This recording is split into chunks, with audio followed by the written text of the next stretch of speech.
What's up, everybody? Rich Malika here. Just wanted to share a couple thoughts with you on isolation.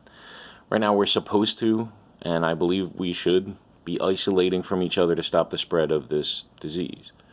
However, it's horrible, absolutely horrible for our mental, emotional, and our spiritual health. So what do we do? I just want to underline why I say it's horrible for a second. Studies on babies that were in horrible situations in infancy show that a child has a better shot if they're in toxic relationships than if they're isolated from, if they're fed and all their needs are met, but there's no connection to anybody.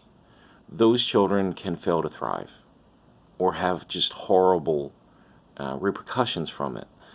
With supermax prisons. These are prisons where people were in 23 hours a day in isolation and 1 hour a day they could walk around.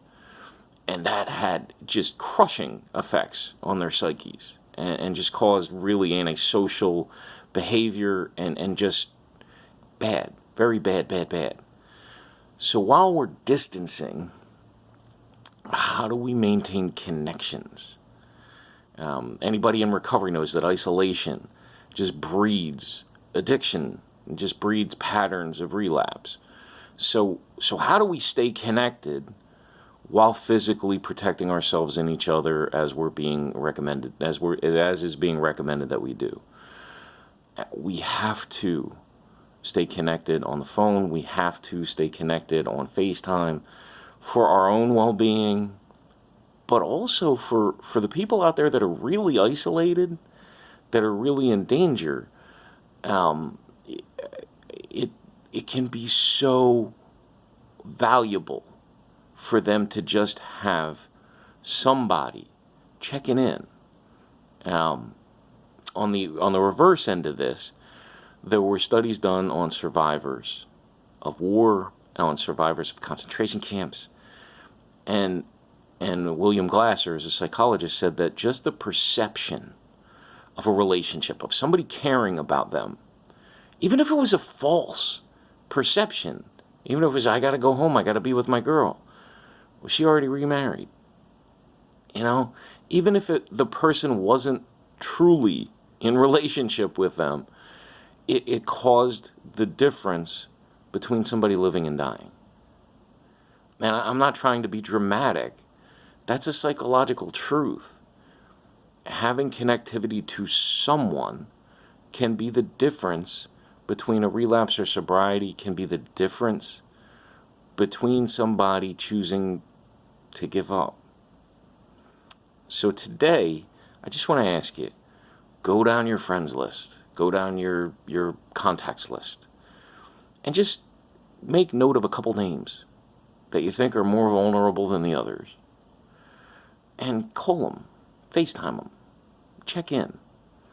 One thing that I want to suggest to pray about, don't say Rich made me do this, and don't blame me if your CD collection gets stolen, not my fault.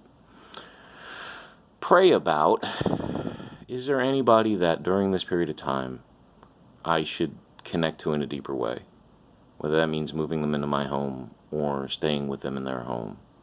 That's huge. That's a God thing. That's not a me thing. Above my pay grade. But think about it. Pray about it.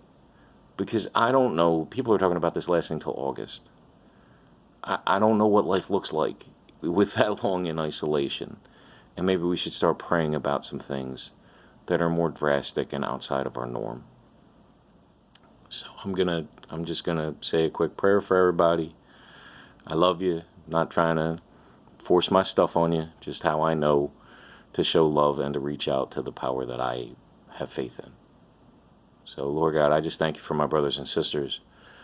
We lift up the ones that are in isolation, the ones that are more vulnerable, the ones that are outside of connectivity. And we just pray, put them on our hearts, put them on our minds, so that we can be your love to them, so that we can be relationship and life to them. Through your grace, through your power, through your love.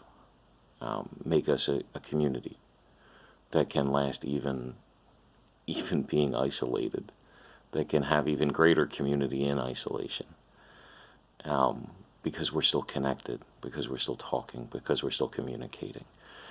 And if this requires us to make choices, lifestyle choices, changes that are outside of our thinking, please equip us for that. Give us vision for that, so that we can follow the path that will lead us to life and unity. We offer ourselves to you. Amen. I love you guys. Thank you.